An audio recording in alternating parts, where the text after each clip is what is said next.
kabukal, si Chloe. Nagkaroon ako ng biglang problema at nakagat niya si partner kahapon, mga kabukals. Nakagat niya. Ang nangyari kasi, mga kabukals, itong aso kasi na ito, nanguhuli ng palakaya. Marami kasi palakang bukid dito, mga kabukals, lalo na tag-uulan. Hinuhuli niya and then iniipon niya rito, mga kabukals. At nilalagay niya dyan dito sa may part na to. Yan, dyan. Ngayon, kahapon pagising ni partner, tulog pa ako eh. Pinuksan niya tong pinto, tumayo siya rito, andyan si Chloe, andyan yung mga palaka niya. And then yung kinausap niya, sabi niya, oh, dahil mo naman nahuling palaka. Tapos nagkatitigan daw sila. And then bigla siya kinagat. Siguro ang akala ng aso, kukunin niya yung palaka. Kaya inatake siya. So, ayan. Napauwi nang wala sa oras. Hindi ko na na-videohan kahapon kasi nataranta na rin ako. At ito yung sugat niya, mga kabukal. So, papakita ko ito.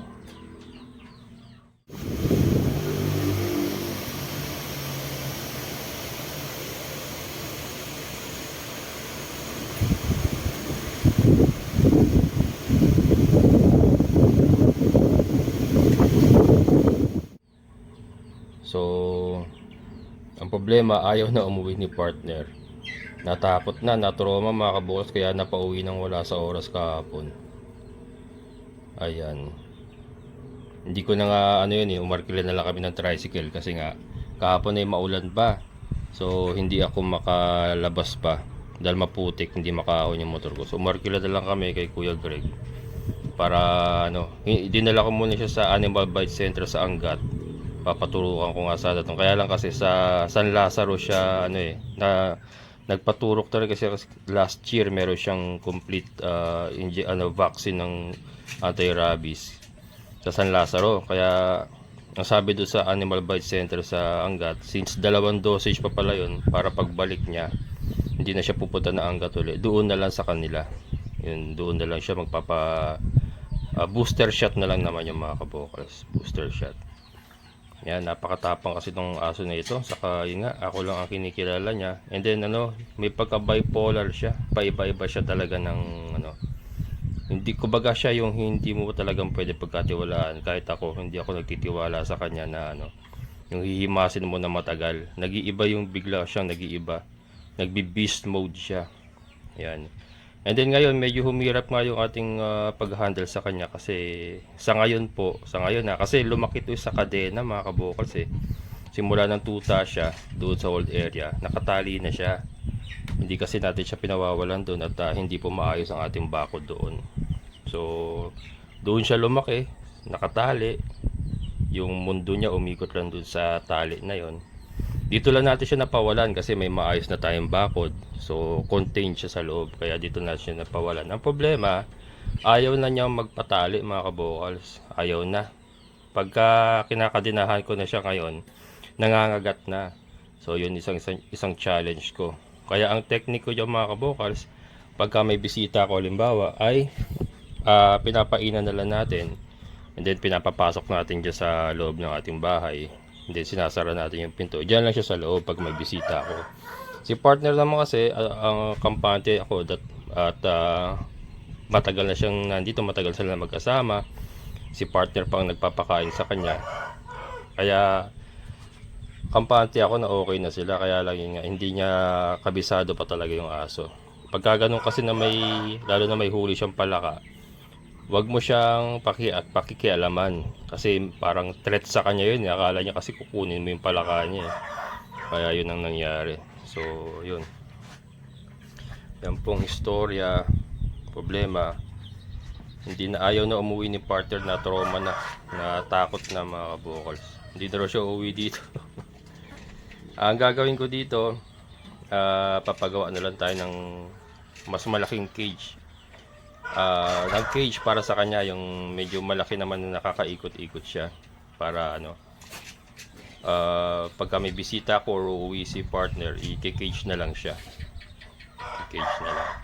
Yeah, kaya itong dalawa nga hindi sila pwedeng pagsama-samahin kasi lalapain niya yung dalawa na yan. Kaya yan si Beauty, And then si Bella andito. Si Bella, ayan. Yung dalawa na yan nakatali andito, tapos may nakasara yung pinto ng kubo. Hindi sila pwedeng pagsama-samahin kasi nilalapa niya yung dalawa. Ganyan siya katapang, ganyan siya ka unpredictable talaga. Ayan, naka-dog food pa yan mga kabokals, halo sa kanin. So yun po ang nangyari. Nagulat din ako kasi hindi ko inaasahan na mangyayari yun. So magpapagawa na lang tayo ng cage para kay Chloe. Ayan, hindi na sila pwede pagsamahin ni partner, na trauma na.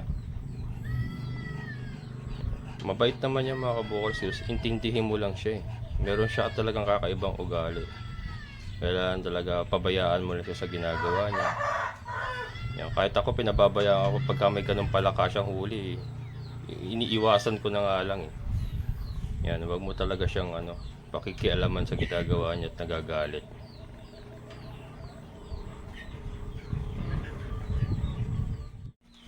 Kaya mga kabukos, almusal muna tayo bago magtrabaho.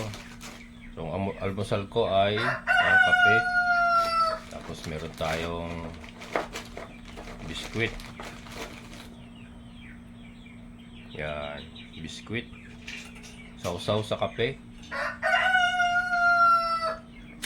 Sarap.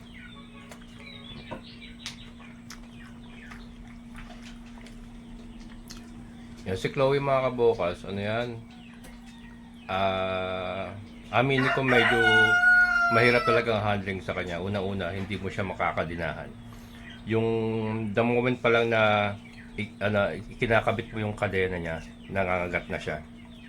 Yun yung isang problema ko. And ayan nga, bipolar mga kabokers. Paiba-iba siya ng ugali. Madali siya magalit. Kahit sa akin, ganun siya. Kaya maingat ang handling ko sa kanya. Basta pabayaan mo siya sa ginagawa niya. Yan, lalo na yung pagka may palaka siyang hinuhuli or may kinakain. Lalo na pag kumakain mga kabokers. Never mo siyang hahawakan. Madali siyang ma-pissed off. Pero mabait naman siya. Nagkataon lang kasi na talagang hindi kabisado di partner yung ugali niya. And then, nakipagtitigan pa, tumapat siya doon sa mga palaka na huli niya. Yun po yung nag-trigger sa kanya na yan. Nakakaawa naman kasi mga kabukers kung ayoko rin kasi siyang napakatagal ng panahon siya nakatali. Siguro kaya nagkagayan siya kasi simula tuta pa lang siya nakatali na siya. Hindi natin siya masyadong naasikaso, hindi natin masyadong nahimas. Ayan.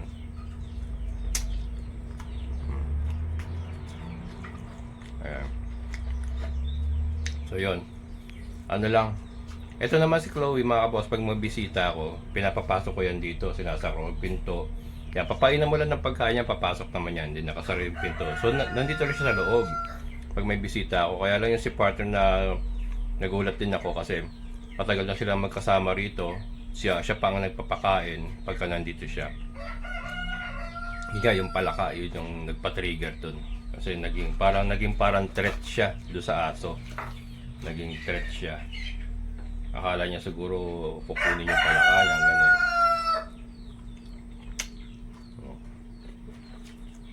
Ayan o. Pero yan, para safety nga, magpapagawa ko ng cage para sa kanya.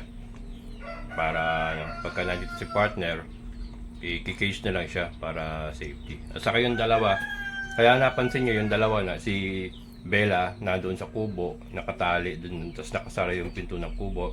And then si Beauty na kulong, kasi nakagala siya. So hindi sila pwede pagsama-samahin kasi nilalapa niya yung dalawa talaga mga kabokers. Lalapain niya talaga. So yun ang isa ko rin challenge, hindi sila pwedeng pagsabay-sabay na pakawalan. Kaya ang nangyari niyan, maya-maya, eto kulong dito sa loob, papawalan ko naman yung dalawa. So yung dalawa naman ang magbiliwaliw, mag-iikot-ikot. So yun po ang routine na ginagawa ko sa kanila. Ayan, so ayoko naman kasing sukuan itong aso na to. Kasi ano, kumbaga, membro na ng pamilya yan mga kabukals eh, di ba? Minsan sa, hindi mawawala yan, di ba? Minsan sa isang miyembro ng pamilya, merong lumalabas na pasaway, may salbahe, di ba? Parang ganun din naman yung aso. Since miyembro siya ng pamilya, siya yung salbahe, kaya lang hindi natin siya pwedeng sukuan. Kailangan pa rin natin siya mahalin, and then gawa na lang tayo ng mga pamamaraan para kung paano magiging safe lahat. And hindi naman po siya magiging masyadong miserable ang buhay. Ayan. Hindi katulad dati na nakatali lang siya. Doon lang siya umiikot sa tali na yon yung buhay niya. Kaya siguro nagkaganyan din siya. Pero ngayon, pinalalasap ko nga siya kasi pinalalasap ko sa kanya yung nakapag-iikot siya. Dito lang natin nagagawa yung mga kabukals sa old area talaga. Doon nakatali siya kasi ang bakod natin doon hindi maayos. So iniingatan din natin na makalabas siya and then makakagat ng iba. Kaya lang dito kasi sa old area natin, more secured tayo dito. Talagang hindi siya makakalabas kahit pawalan mo siya. Andito lang siya sa loob. Kasi secured yung ating mga bakod, yung gate natin, maayos. Hindi maganda pero maayos naman. So, ibig sabihin contained siya sa loob. Kahit may magdaan ng mga tao, yes, kakahulan niya, gusto niya lumabas pero hindi siya makakalabas. So, yun. Kaya nakapaggala-gala siya.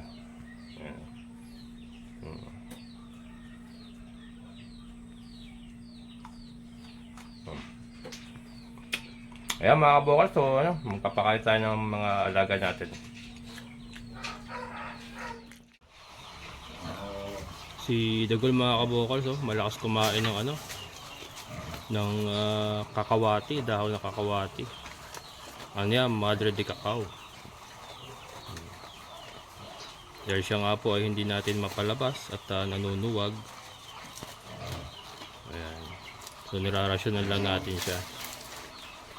Alam mo yung mga alaga natin dito, may mga ano, marami tayong bipolar dito eh. So may bipolar. Si Dagul bipolar. Ayan. Lakas kumain ng ano. Gusto niya oh. Yung mga babae ayaw. Bagay wala siyang choice. Yan. So again mga kabukals, itong pakainan at sistemang pagpapakain natin hindi po ganyan talaga. Maglalagay po talaga tayo ng feeding rack. Yan. Wait lang po tayo. Kasi nga mag-isa lang talaga ako dito at ngayon nga uuwi pa ako dahil birthday ni Mother. So nagpakain na ako ng ating mga alaga. Ayan. So di ba? Hinahati-hati lang po natin ang oras, pero lahat naman po ay magagawa natin. Hindi naman po kara-karaka yan. Pero may feeding rack po tayo, wag po kayo mag-alala. Hindi po magtatagal ang ganyan sistema na sa sahig tayo nagpapakain. Ayan. Kailangan lang po dahil kailangan nila kumain eh. Hindi naman po pwedeng hindi sila kumain. Ayan, so yung mga inahin natin pinalabas na natin, medyo maganda panahon. Ayan, nauubos naman nila mga kabukal sa'yo, nauubos oh. Yung binigay natin kahapon na nagkalat dito. Naubos po nila yan. Ito nga sila oh. Ayan. Saan ba sila? Ayun. At maya maya papasok na sila, taalis ako eh. Nilabas ko sila na maaga. Alas 9 nandiyan na sila. Ngayon po yung mag-alas 12 ng tanghali. So magpapainom lang ako and then i-ready ko yung mga kailangan. Then bago ko sila ipasok para may oras pa sila manginain. Kasi baka umulan, hindi natin sila po pwedeng iwanan na nasa labas. Baka umulan. Yan.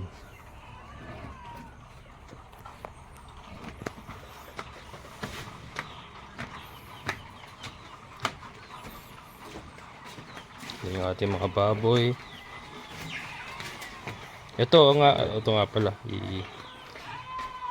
Yung mga bake natin mga kabukals, yung nga pong hindi nakuha. May dalawa pa natirang babae mga kabukals. Ayan o. Dalawa pa yan na babae. Pang inahin po yan. Magandang gawing inahin. Mga buhay ang suso niyan. Yan, baka gusto niyo po. Oh. PM lang po Kabokals Farmer Facebook page. PM lang po. Ito po yung mga natira doon sa hindi nakuha ni Sir Jerry. Yung isa nakuha na ni Ma'am Amy. Ni Ma'am Eileen. Yan, nakuha na ni Ma'am Eileen. Saka ni Sir Paul. Itong dalawa na lang, wala pa may-ari. Yan. Yan, kumain ni ate mga inahin. Linis na lang ng kulungan.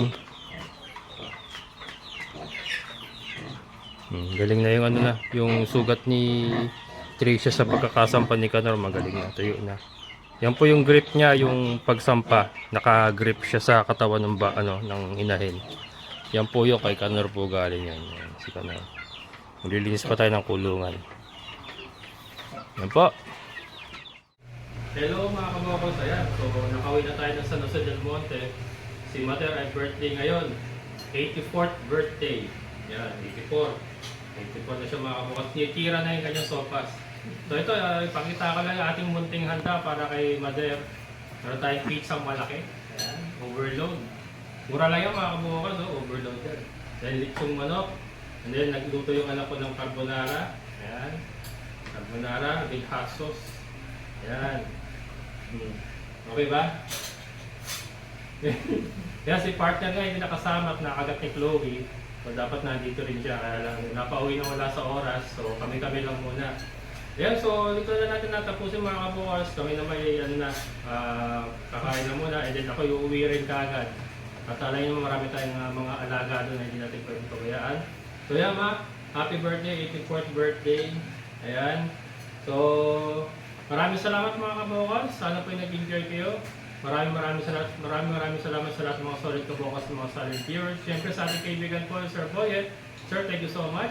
Yan, so muli ito yung Kabokals Farmer. Sabing sabi-sabi tayo mga harap. Magsika, pati sa natin kumilos. Sigurado ulan ang atin. Amazing na buhay. Bye-bye!